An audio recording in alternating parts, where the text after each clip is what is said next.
I lost $8,000, my sister sobbed, begging for my help. When I refused, they left me on the desert road. Hours later, I arrived and fought back. I never thought my own parents would leave me stranded in the Nevada desert, but looking back, it was the wake-up call our family needed. My name is Morgan Hayes, 34 years old, and I've spent my entire life being invisible to the people who should have seen me most clearly. They had no idea who I really was or what I was capable of. That is, until the day they decided I wasn't worth bringing back from the desert. Growing up, I was always the responsible one, the steady one, the one who never caused trouble. My younger sister Allison, 5 years my junior, was the golden child who could do no wrong. When I brought home straight A, my parents would nod and say, "That's expected." When Allison managed to scrape by with C, there would be celebrations and ice cream and proud phone calls to relatives about her improvement. The pattern was established early and never wavered.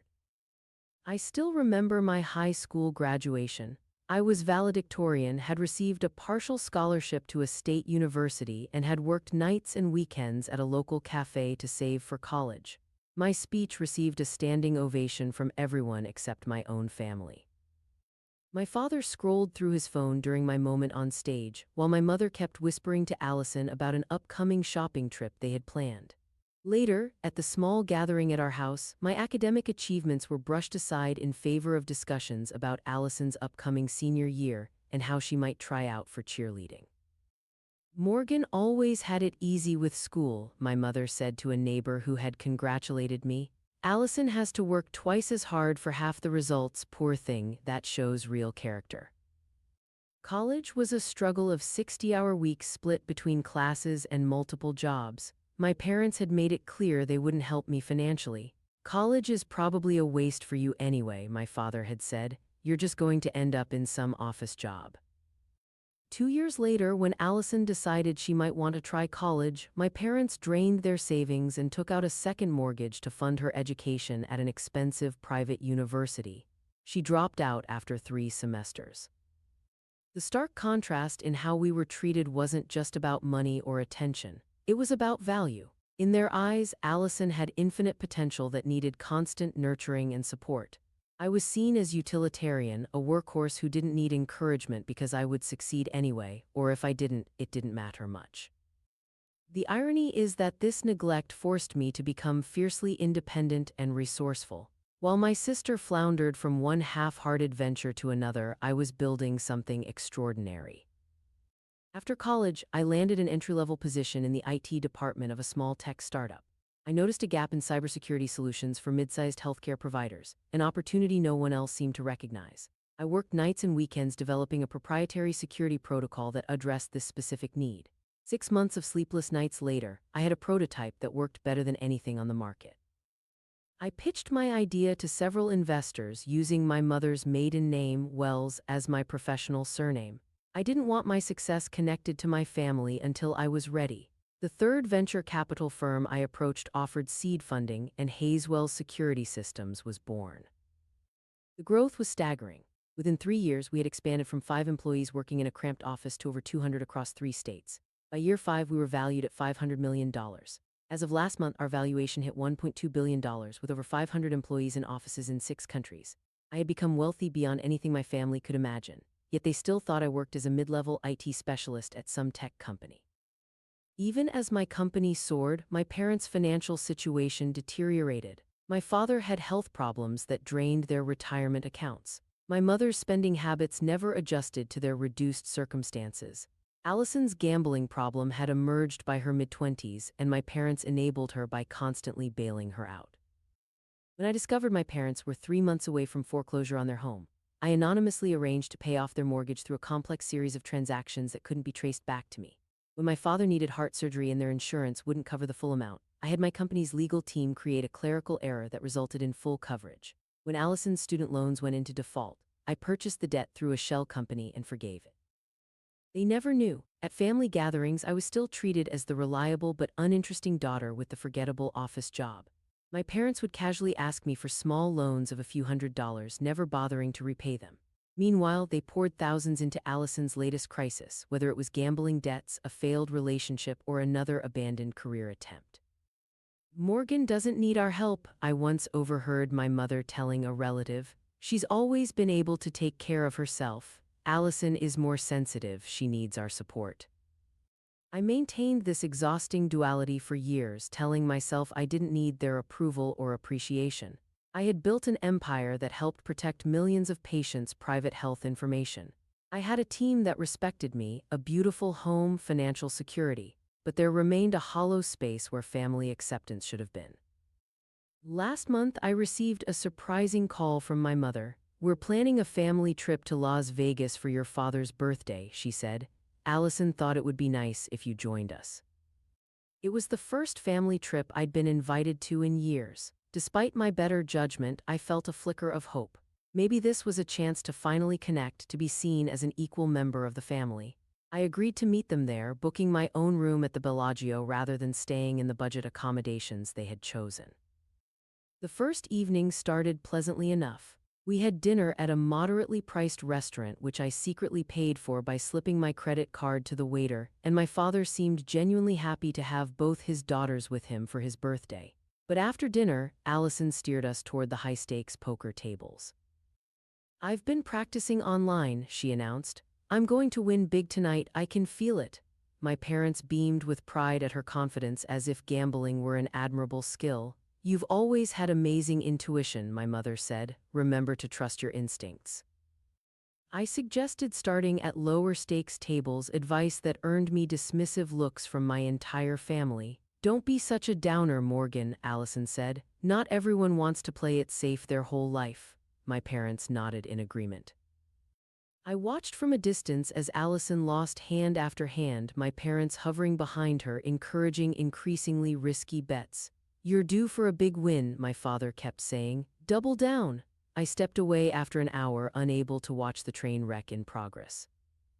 At 2:17 a.m., there was a pounding on my hotel room door. Allison stood there, mascara streaked down her face.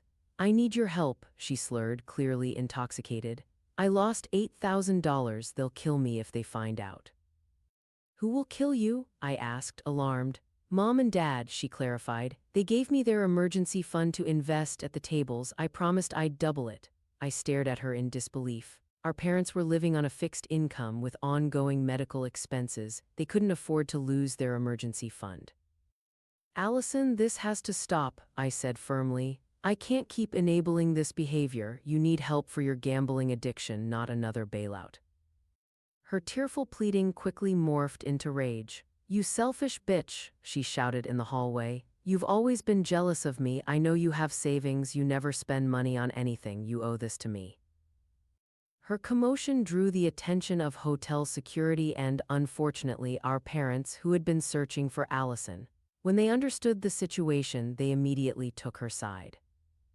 "How can you be so heartless?" my mother hissed at me. "She's your sister. This isn't about love," I tried to explain. "It's about not supporting destructive behavior," my father cut me off. "We raised you better than this, Morgan. Family helps family, period." They walked away with Allison tucked between them while I stood alone in the hallway, the familiar feeling of invisibility washing over me. The next morning, I received a text from my father. "Family day trip to see the Grand Canyon. Meet in lobby in 30 min if you want to join." I hesitated, then decided to go. Perhaps the majesty of nature would provide perspective for everyone. I changed into comfortable clothes, applied sunscreen, grabbed my water bottle, and joined my somber family in the lobby. The tension in the car was suffocating. My mother and Allison whispered occasionally in the back seat while my father drove in stony silence. We were about an hour outside Las Vegas on a desolate stretch of highway when my father suddenly pulled onto the shoulder and stopped the car. "Get out," he said, not looking at me. "What?" I thought I had misheard. "Get out of the car, Morgan," he repeated, his voice cold. "You clearly don't care about this family. You've made that abundantly clear." My mother leaned forward from the back seat. "You can find your own way back. Maybe this will teach you about family loyalty." I looked at Allison, expecting perhaps a flicker of shock or concern, but she stared out the window, a small, satisfied smile playing on her lips. "You're not serious," I said. "We're in the middle of nowhere. It's over 90 degrees out there." "You've always prided yourself on being so independent and responsible," my father said. "Figure it out." In a daze, I stepped out of the car. The moment the door closed, my father accelerated, kicking up dust that clung to my stunned face. I watched the car disappear into the distance, unable to process what had just happened. Reality set in quickly. I was stranded on an empty desert highway with no shade in sight. The temperature was climbing, already in the high 90s despite the morning hour. My phone showed no service. I had a half-full water bottle and nothing else. Standing on that deserted stretch of highway, watching heat waves distort the horizon, something shifted inside me. The last thread of hope that my family would ever see my worth snapped cleanly. In its place rose a cold clarity. They had left me to die, or at least to suffer severely. The psychological barrier I'd maintained between my real life and my family life dissolved. I reached into my bag and removed a slim metal case. Inside was my satellite emergency phone, standard issue for all executives at my company due to our work with critical infrastructure. I powered it on and waited for it to connect to the satellite network. "Jacob," I said when my executive assistant answered, "I need extraction, sending GPS coordinates now." His response was immediate and professional. "On it, Ms. Hayes, emergency protocol activated, ETA 40 minutes. I found a small outcropping of rocks that provided minimal shade and waited, sipping water sparingly. Exactly 38 minutes later, a black Escalade with tinted windows appeared on the horizon. It pulled alongside me and a security team member stepped out. "Ms. Hayes," he said with a deferential nod, "we have the emergency kit ready."